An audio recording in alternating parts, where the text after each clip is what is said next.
8th graders, it's Mrs. Thompson. We are going to jump right into our next strategy for solving quadratic equations. We've been working super hard on learning how to graph to find those zeros, to factor, if it's factorable, to find those zeros, to use the square root property. And now our fourth strategy, and we have 5 strategies. This is our fourth one called completing the square. Now, I want to draw your attention up here to the strategies.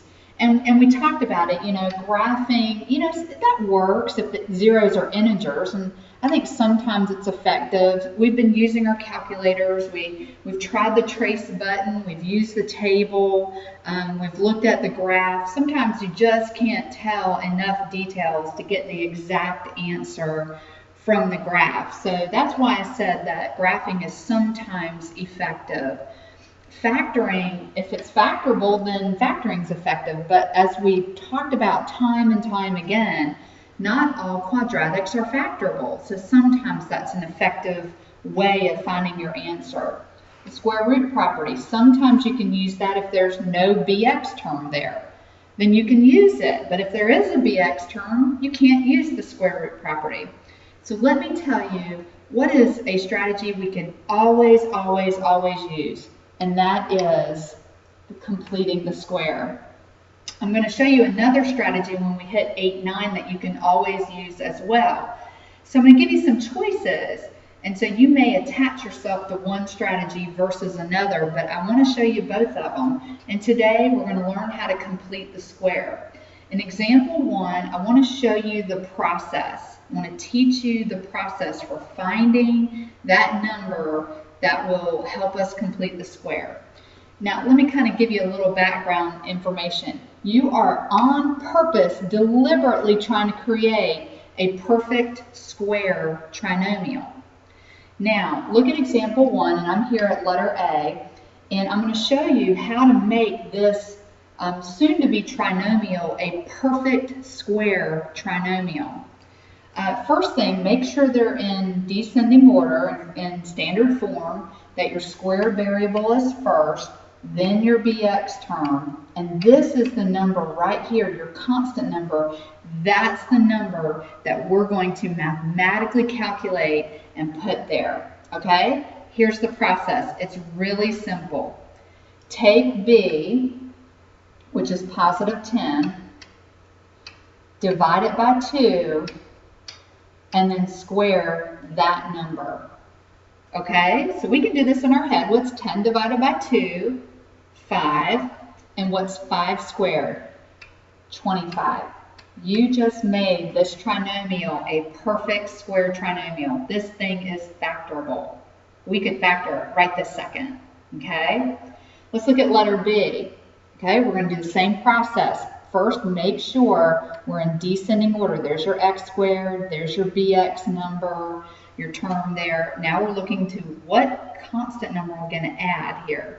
So you're going to take the b, which is negative 9. You're going to divide it in half, and then you're going to square it.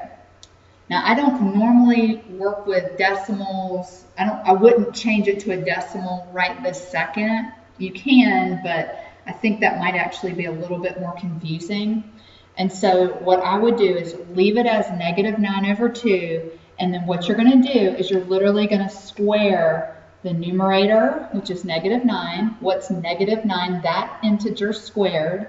You're right, that's 81.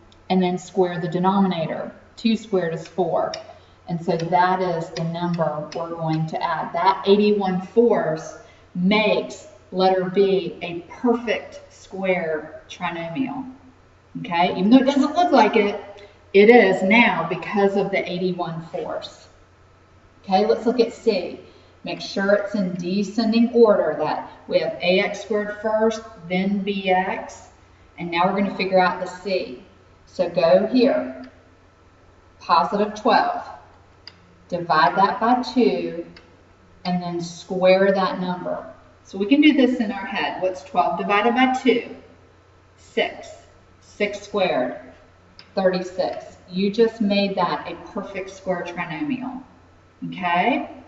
So I've got a couple of other ones here. I'll do one more odd one with you with letter D because I want to make sure you know how to do those odd ones and how to handle them.